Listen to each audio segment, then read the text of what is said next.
नमस्कार मित्रांनो. पारू 27 सप्टेंबर भागामध्ये आबा म्हणतात पाहुणे आले. पारू ओवळायला घे. पारू मुलाला ओवळते. सगळेच आत येतात. आबा म्हणतात नंदी जा सरबत घेऊन ये. आणि बरं का हा नंदी आमच्या घरातलाच मेंबर आहे.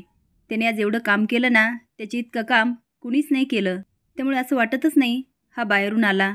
नंदी सरबत द्यायला लागतो आणि ते मुलाच्या अंगावर सांडतं. मुलगा म्हणतो ए तुला दिसत नाही का? कुठे बघून काम करतोस रे? चल कपडे साफ कर. पारू म्हणते थांबा मी करते हा. तो अजिबात नाही ह्यानीच करायला पाहिजे. आबासाहेब म्हणतात नंदी त्यांना आत घेऊन जा आणि कपडे साफ करून घे. इकडे दिशा आणि मिहीर भेटतात. मिहीर सगळ्यांचे फोटो दाखवत असतो आणि म्हणतो काय दिशा तुला या प्रीतमसोबत लग्न करायचं? या मेडसोबत? आदित्यचा फोटो दाखवत म्हणतो हा दुसरा नौकर. दिशा याच्याशी लग्न करायचं की नाही अजून पण विचार कर बरं का. दिशा म्हणते डार्लिंग हे लोक एवढे श्रीमंत आहे ना यांच्याकडे खूप संपत्ती आहे. मीर म्हणतो सगळं मला करायला लावते आणि इस्टेट तू घेणार आहेस? ती म्हणते डार्लिंग हे मी कुणासाठी करते? आपल्यासाठी ना. एकदा की किर्लोस्कर एम्पायरची मी मालकीन झाली ना आता मीर तिच्याकडे बघायला लागतो. ती म्हणते नाही म्हणजे आपण आणि प्रीतम फक्त माझा नावाचा नवरा असेल. खरं तर माझं प्रेम तुझ्यावरच असेल ना. आता ती त्याला घट्ट मिठी मारते. मीर तिच्या अंगावर हात फिरून आनंद घ्यायला लागतो पण दिशाला खूप राग येत असतो. इकडे प्रीतम वॉशरूमच्या बाहेर उभा असतो. तेवढ्यात मुलगा येतो आणि म्हणतो काय रे तू खरंच या घरात काम करतोस? पण तुझ्याकडं बघून असं वाटत तर नाही. प्रीतम म्हणतो खरंच ह्या घरातील लोक खूप चांगली आहेत. त्यांनी माझ्या कुटुंबाला आपलंसं केलं. असं वाटूच देत नाही की आम्ही नोकर आहेत. तो विचारतो तुझ्या ह्या घरातील सगळ्यात आवडती व्यक्ती?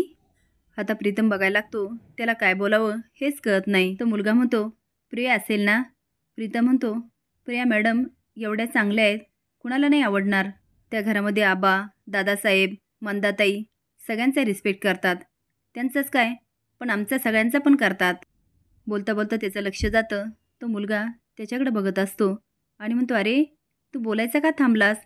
अरे तू माझ्या होणाऱ्या बायकोचं एवढं कौतुक करतो की मला असं झालं मी तिला कधी भेटेल. माझं एक काम करशील? प्रीतम म्हणतो बोला ना. तो माझी आणि प्रियाची भेट घालून देशील? मला माहिती आहे हे काम तूच करू शकतोस. प्रीतम म्हणतो हा करू शकतो पण असं लग्नाच्या आधी भेटणं आबासाहेबांना नाही आवडणार. त्यांची परवानगी घ्यावी लागेल. तो कमॉन यार कुठल्या युगात राहतोस तू? 2024 चालू आहे. आज आमचा साखरपुडा आहे आणि 2 दिवसात लग्न पण होणार.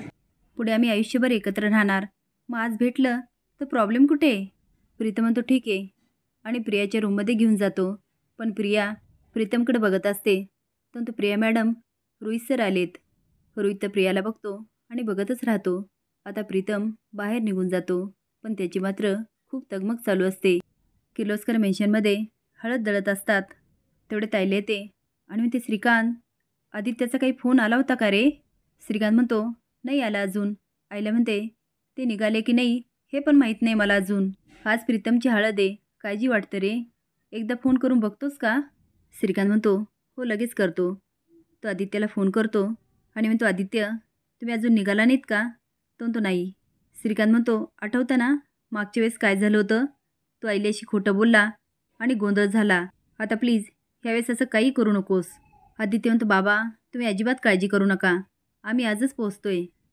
श्रीकांत हसून म्हणतो अरे तुझी आई खूप आनंदी आहे. तिचा आनंद बघण्यासारखा आहे. तेवढ्या दिशा येऊन आईल्याचे पाय पकडते आणि म्हणते सासू मॉम माझं इमोशन ब्रेक झालं. आईला घाबरत म्हणते दिशा काय झालं? ती सासू मॉम काय करू? अजून प्रीतम आला नाही. आमची हळद आहे ना आज आणि तू आलाच नाही तर?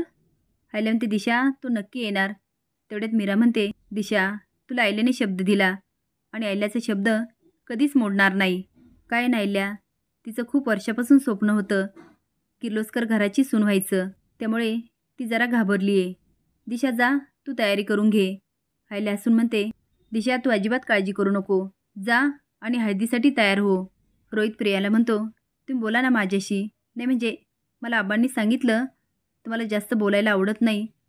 आता तो नखापासून तर डोक्यापर्यंत बघतो आणि म्हणतो तुमच्या सौंदर्याची जेवढी तारीफ करावी ना तेवढी कमीच आहे. मला माझ्या नशिबाचा हेवा वाटतो. एवढी सुंदर मुलगी मला बायको म्हणून मिळते. खरंच मला माझ्या नशिबाचा खूप हेवा वाटतो. पण तुम्ही बोला ना. पण तुमची काय अपेक्षा होती? तुमचा नवरा कसा असावा? प्रिया म्हणते, माझा होणारा नवरा हसरा, त्याने मला सतत हसवत राहिलं पाहिजे. प्रत्येक अडीअडचणीमध्ये माझ्यासोबत उभा असावा. मी रुसले ना तर मला मनवावं, मी रागवले ना माझा राग शांत करावा. ते आता बरंच काही बोलू म्हणते, तो फक्त माझा असावा. तो म्हणतो, बापरे, हे गुण तर माझ्यात नाही आहे, तरी तुम्ही माझ्यासोबत लग्न करायला तयार आहात. पण मी स्वतःला बदलण्याचा नक्की प्रयत्न करेल. तो निघून जातो आणि प्रिया खूप रडायला लागते. तेवढ्यात पारू येते आणि प्रिया तिच्या गळ्यात पडते. पारू डोळ्यातील काजळ काढते आणि दृष्ट लागू नये म्हणून प्रियाला लावते आणि म्हणते, रडू नका. बरं चला, तुम्हाला आबांनी बोलवलं आहे. प्रिया वरून खाली येत असते आणि सगळेच बघत राहतात. ते आता रोहित शेजारी बसते. गुरुजी म्हणतात, ओवळून घ्या. आबा म्हणतात, पारू, प्रियाला ओवळ. पूजा संपन्न होते. गुरुजी म्हणतात, मुलीने अंगठी घालून घ्या. आता रोहित प्रियाला पटकन अंगठी घालतो.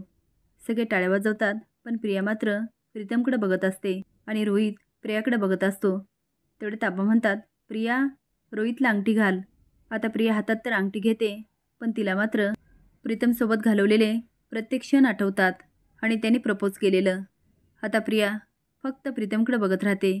असेच नवीन अपडेट जाण्यासाठी लाईक आणि सबस्क्राईब करा. धन्यवाद.